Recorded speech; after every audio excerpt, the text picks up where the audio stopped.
Ageu 2:8, assim diz a palavra de Deus. Leiamos. Minha é a prata, meu é o ouro, diz o Senhor dos Exércitos. Vamos orar mais uma vez? Pai, pedimos a iluminação do Teu Espírito sobre nós, agradecemos pela revelação que o Senhor nos deu, que é a Tua palavra, e pedimos em nome do Senhor Jesus a direção do Teu Santo Espírito sobre nós, que Ele mova não somente nossas mentes, que Ele mova, Senhor Deus, não somente a nossa consciência, mas também a nossa vontade, o nosso desejo, a nossa alegria, na direção do Senhor. Te pedimos essa bênção em nome do Senhor Jesus. Amém. Queridos, sem dúvida, esse versículo deve estar sendo lido muito hoje. Um tempo que as pessoas valorizam tanto o seu acúmulo de bens materiais, e que é tão valorizado e às vezes até desavergonhadamente alguns, por meios ilícitos, juntam tantos tesouros para si mesmos, à custa do sofrimento alheio. Esse tempo parece que teve influência muito maior sobre a igreja do que a igreja sobre o seu próprio tempo. A questão da nossa lida com os valores deste mundo deve ser bem diferente da que o mundo tem visto e até do que as igrejas têm pregado. Se nós olharmos, o Senhor Jesus foi muito claro quando Ele disse: é verdade que essa ordem de vender os bens e dar aos pobres não é a todo homem. Deus chama alguns para essa bênção, e Jesus fez isso, chamou alguns para que fizessem dessa forma. Vemos no livro de Atos dos Apóstolos, Barnabé se desprendendo dos seus bens, pensando na sua igreja, pensando no reino de Deus. Mas o ensino de Jesus é muito claro. Ele nos diz que nós não devemos perder tempo acumulando tesouro na terra, porque na terra nós temos ladrões, na terra nós temos as traças, que de alguma forma vão destruir, e a própria ferrugem, vão destruir os tesouros que nós acumularmos. Jesus nos diz para a gente acumular tesouros nos céus. Com isso, não é necessariamente errado, não é esse o pensamento protestante reformado, que seria errado um homem procurar se prover de coisas. O errado é quando o homem confia na sua provisão e deixa de confiar no Senhor. É quando o homem enxerga nisso o objetivo da sua vida e ele perde de perspectiva a vocação, o chamado de Deus para ele. O pensamento reformado está expresso na palavra de um certo pastor inglês, quando o membro da igreja lhe perguntou: como que eu lido com os meus bens? E a resposta dele foi: ganhe o máximo que você puder. Economize o máximo que você puder. E distribua o máximo que você puder. Esse é o pensamento. Não é que nós não devemos ganhar, não devemos pensar em carreira, mas nunca olhar para isso como o fim da nossa existência, como a razão das nossas vidas. E é nessa perspectiva que o profeta Ageu escreve esse texto. Deus está dizendo para o povo de Israel que dele é o ouro, a ele pertence o ouro e a ele pertence a prata. Uma tradução literal desse texto nos levaria, porque o hebreu não tinha um pronome possessivo. Na verdade, quando diz não terás outros deuses, lá no texto diz: não haverá para ti outros deuses. Não haverá para você, não existirá outros deuses. Essa é a palavra, porque era assim que o hebreu se expressava. Então, há para mim é uma maneira de dizer eu tenho. Então está escrito aqui, Deus está dizendo: para mim é o ouro, para mim é a prata, diz o Senhor dos Exércitos. Que uma boa tradução é: meu é o ouro e minha é a prata, ou minha é a prata, meu é o ouro. Essa colocação que Deus faz para o povo de Israel é um chamado do povo de Israel à sabedoria. Porque, na verdade, a semelhança do nosso tempo, as pessoas tiram Deus do centro, colocam a si mesmos. Tiram aquilo que é interesse do reino, aquilo que é interesse de colocar Deus em primeiro lugar, e colocam outras coisas em primeiro lugar. Priorizam outras coisas. Isso é bem a cara do nosso tempo, que é um tempo muito grande de individualismo e de egoísmo. Nós vivemos uma geração altamente egoísta, em que o homem está feliz se tudo estiver bem na sua casa, mesmo que um vizinho do lado esteja sofrendo, mesmo que a nação esteja sofrendo, ele não se importa. Aliás, se alguém dentro da sua casa estiver sofrendo, muitas vezes também ele não se importa. Ele se importa somente com a sua felicidade. Em busca dessa felicidade, ele faz as coisas mais atrozes possíveis. Ele pode mudar a sua identidade, ele pode mudar até mesmo seu próprio sexo em busca de produzir a sua felicidade. Vivemos um tempo altamente egoísta. As leis do nosso país são movidas não no sentido de sermos uma nação justa, mas de sermos uma nação que atenda aos interesses meus. Eu estou mudando o mundo e o país para colocá-los debaixo dos meus pés. Algo que não é muito diferente do que Ageu experimentou aqui. O povo de Israel recebeu uma enorme, grande bênção. Deus cumpriu a promessa que ele havia feito pela boca dos seus profetas, em especial o profeta Jeremias. Isso foi prometido a eles, que eles seriam livres do cativeiro. E a destruição imposta a Jerusalém seria superada pela reconstrução. E eles seriam de novo, novamente uma nação. Quero que os irmãos se lembrem que Israel e Jerusalém são muitas vezes, durante a vida deles, uma figura da igreja. Tanto que a nossa cidade santa se chama Nova Jerusalém. Então é importante que o irmão olhe aqui o que está havendo para que Deus levante o profeta Ageu. O motivo é praticamente o mesmo, é similar ao motivo pelo qual ele levanta o profeta Zacarias.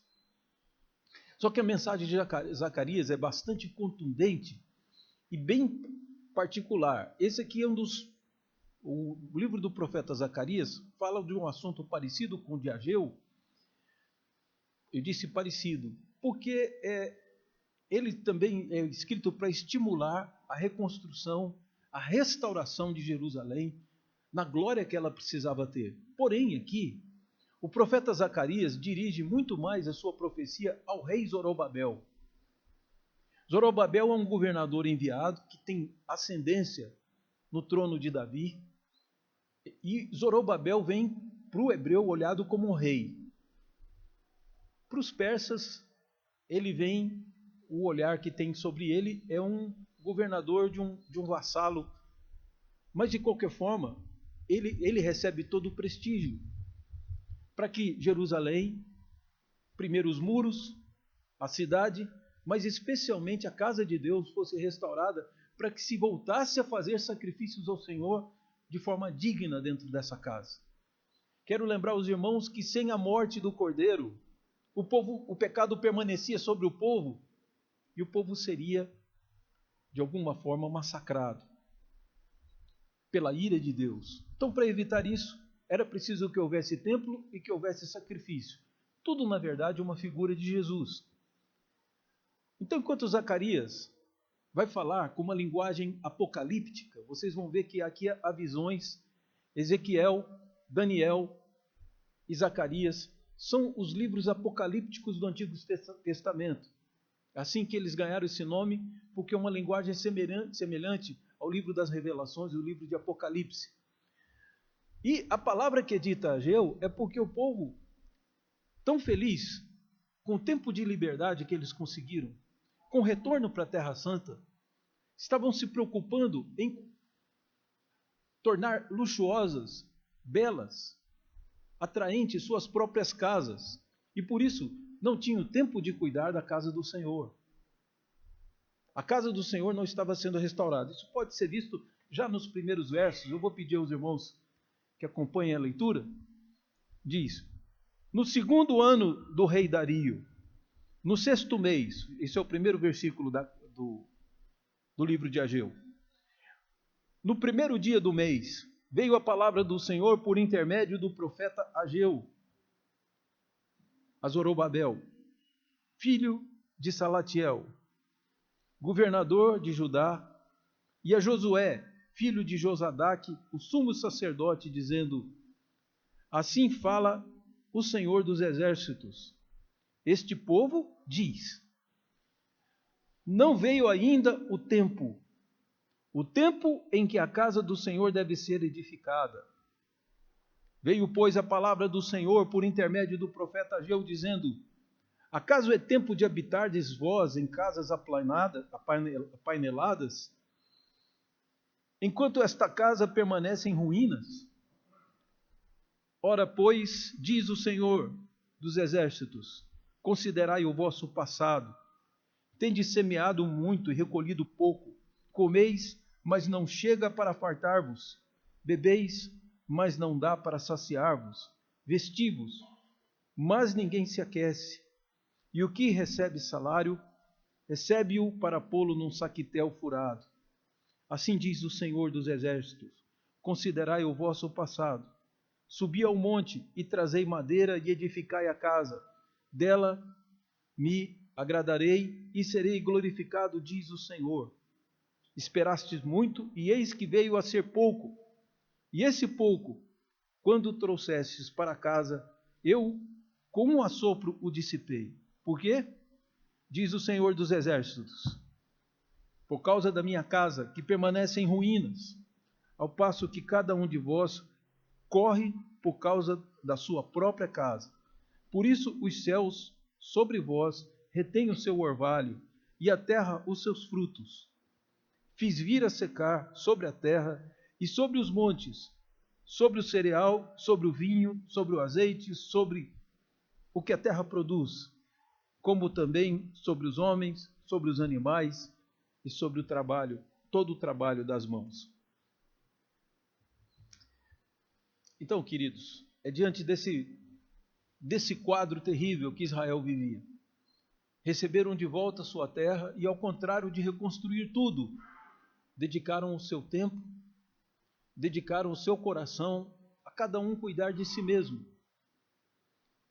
E eu quero, dentro desse aspecto, mostrar que, apesar de ter já entrado na igreja, passando da adolescência já para a mocidade, eu percebi uma mudança muito grande na igreja. Porque aquela impressão de quem chega é muito interessante. Ela é muito viva. As primeiras impressões, elas são fortes. E eu observei a igreja de Deus passar por uma mudança de mentalidade. Então, os irmãos confiram comigo se não era assim. Porque eu entrei na igreja do meio para o fim da década de 70. E eu me lembro que, mesmo sendo uma igreja de uma cidade grande, de uma capital, os membros consideravam tudo como serviço e honra de Deus. As pessoas não se perguntavam quem ia pregar na igreja. O que era importante para elas era ir à igreja. Não era o benefício que a igreja meramente ia lhes dar, porque isso acontecia. Mas era o fato de demonstrar ao Senhor que Deus era prioridade na sua vida, porque exatamente no dia de folga que a nação brasileira estabeleceu, que era o domingo, nós gastávamos parte, se não todo domingo, voltado para o Senhor. Então, os filhos eram arrumados pelos seus pais, eles vinham para a escola dominical. E depois de terminar a escola, eles iam almoçar com a família, eles oravam, passavam o dia envolvidos com as coisas do Senhor, e quando chegavam de noite, eles iam para a igreja, a família reunida, num dia muito feliz. E a igreja cantava louvores, ouvia com atenção a mensagem. Para eles era indiferente quem era o pregador. A nossa igreja do século 21 é bem diferente dessa. Ela está sempre se perguntando o que ela vai ganhar fazendo isto ou fazendo aquilo.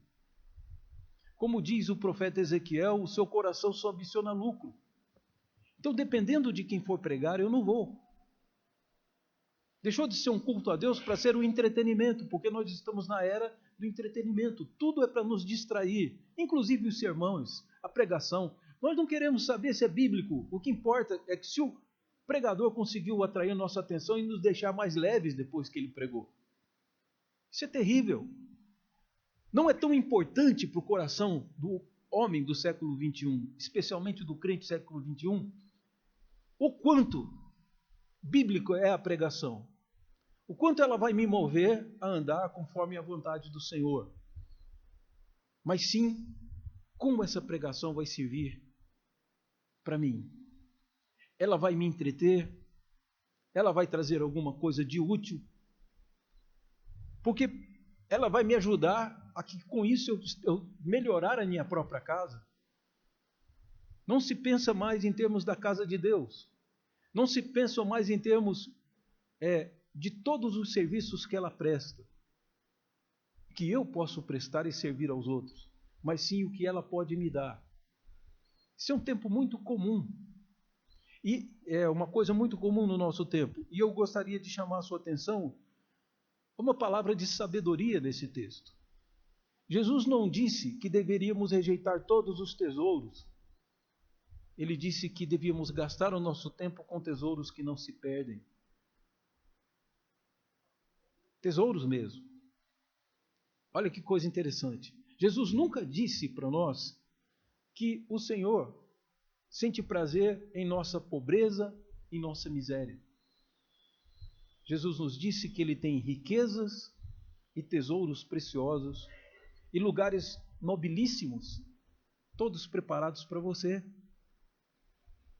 E que compete servir ao Senhor, porque no nosso serviço acumularemos mais pessoas que queiram buscar esses tesouros dos céus e mais.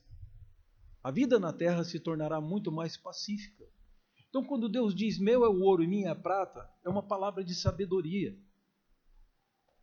Se você julga que o ouro e a prata podem te dar alguma coisa, podem te dar alguma coisa de prazer nessa vida, lembre-se, você precisa agradar o dono do ouro e dono da prata, que controla a terra. Porque se a gente julga tão valoroso a prata e o ouro, se Deus reter as chuvas, para que vai servir o ouro? Algum dos irmãos come ouro? Né? É evidente que não. A prata, pode-se fazer um prato com ela? O prato que recebe a comida, sim, mas a comida não. Bens preciosos Deus tem derramado sobre nós. Chuvas, sol brilha. Deus está cuidando de nós. Mas as pessoas tiram seus olhos do Senhor e ficam olhando para a prata e para o ouro. Ficam olhando, inclusive, para o seu próprio bem-estar. Isso não é sábio. Não é sábio porque não nascemos para honrar a nós mesmos. O apóstolo Paulo diz, foi para esse fim que Jesus veio à terra, para ser Senhor tanto de vivos quanto de mortos. Porque se vivemos, para o Senhor vivemos. E se morremos, para o Senhor morremos. Quer pois vivamos ou morramos, somos do Senhor. Essa maravilha do conhecimento do Evangelho que nos diz que eu não preciso nem temer a morte. Porque quem acumula tesouros faz o quê, querido? Isso é sábio? Ele deixa de viver sua própria vida, deixa de viver com a sua família. Ele deixa de cuidar das coisas essenciais, dos valores morais na vida da sua família, porque o importante para ele é acumular tesouros. E aí Jesus diz, louco, essa noite te pedirão a tua alma, e o que você tem guardado vai ficar para quem? Não é isso que o Senhor Jesus disse? O que um homem pode dar em troco da sua própria alma? Pois alguns deram a sua alma essa tarefa de acumular tesouros, ou pelo menos acumular prazeres, acumular glória, pois aqui o Senhor nos diz, é muito melhor ser amigo do dono do ouro e da prata, do que inimigo dele, porque se ele retiver as chuvas, se as plantações não produzirem, Em pouco tempo toda a raça humana estará desfeita. Nós dependemos da chuva de Deus. Nós dependemos do cuidado de Deus. Então continuemos mesmo nossa carreira. Não vamos negligenciar o nosso bem-estar, mas nunca torná-lo a nossa prioridade. Eu vou usar a palavra de um irmão nosso, e se as pessoas soubessem o quanto Deus é bom, é porque são ignorantes de Deus, mas se soubessem o quanto o Senhor é bom, o quanto é valioso o ensino do Senhor, nossa escola dominical estaria cheia hoje, lotada de pessoas. Precisaríamos colocar lugares para que eles ficassem. Mas como você e eu não podemos entrar na mente deles e movê-los, cabe-nos no máximo exortar.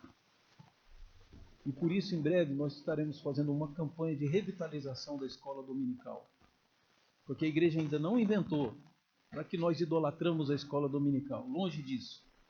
Mas a igreja ainda não criou nenhum programa que pode servir a igreja de uma forma tão plena como a escola dominical. Ela cumpre um papel. Sem ela, vai ficar faltando alguma coisa. É um serviço que a igreja presta e que alguns acham desnecessário.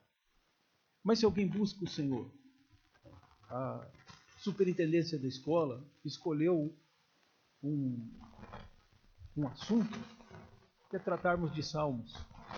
Eu creio que o irmão tem um carinho enorme pelos salmos. E eu estou muito grato a Deus porque eu estou crescendo tanto à medida que eu estudo os salmos. Estou vendo coisas que eu não via dentro de salmos que eu não achava que fossem tão ricos. Eu acho que os professores podem partilhar a mesma coisa. Como a gente é enriquecido quando estamos em contato direto com a Escritura. Escritura é palavra de Deus, querido, é um livro santo. É palavra que liberta os viciados, rompe as algemas, converte os corações dos homens mais perversos. Imagina você estar em contato e tentando se aprofundar nas verdades que o Senhor diz. É disso que Deus está falando. É disso que Ageu veio conclamar o povo, dizendo que o segundo templo será muito superior. Na verdade, Ageu já está quase que revelando o que João viu em Apocalipse. Mas Ageu fala que a glória do segundo templo é superior, muito superior à do primeiro. E eu quero lembrar aos irmãos, essa construção é que eu me refiro. Porque Deus não habita em casas feitas por mãos humanas. Então, não estou me referindo a uma reforma que vamos fazer, que vai ficar muito bonita até para servir os irmãos melhor. Porque a casa de Deus é você. A casa de Deus é feita de tijolos vivos. Então vamos cuidar da casa do Senhor. Vamos ouvir o que Ele tem a dizer. Ele é o dono do ouro e da prata. É Ele que pode fazer chover na sua horta. É Ele que pode te dar os tesouros todos, mesmo nessa terra. Então buscar algo para satisfazer a mim é inverter os papéis, é me colocar no trono de Deus. É por isso que parece que essas coisas de Deus são secundárias, não são tão importantes. É por isso que algumas igrejas extinguiram a escola dominical. Há uma crise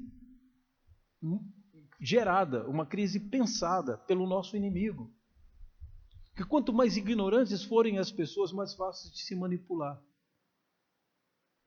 É assim que sobrevive o islamismo, é assim que sobrevive as ditaduras, em cima da ignorância do povo. Estão matando as escolas, porque querem se apossar de todo o ouro e de toda a prata do nosso povo. Pode ter certeza, querido, isso tudo é arquitetado. Isso tudo já está de alguma forma, já tem uma regência, há um maestro nisso. Quem é que pode salvar o mundo dessa ignorância, dessa sombra de nuvens negras que vem sobre nós? A igreja do Senhor. Aqui se pensa, aqui se gasta a mente pensando no sentido e da perspectiva de Deus nós olhamos o mundo. Então essa é a grande importância da escola dominical na sua vida, do culto, dos estudos bíblicos de quinta-feira, das reuniões de oração. nós sim estamos movendo a história do mundo. Quem, por alguma razão, perder o trem da história, vai contar com o nosso lamento e as nossas orações. Mas nós não vamos ficar para trás. Só porque o mundo quer que sejamos uma igreja fraca, uma igreja que não tem nada a dizer. Temos muito a dizer. E a nossa força é o Senhor dos Exércitos. Não é no número dos nossos soldados, mas porque o nosso general é Cristo. Por isso somos mais do que vencedores.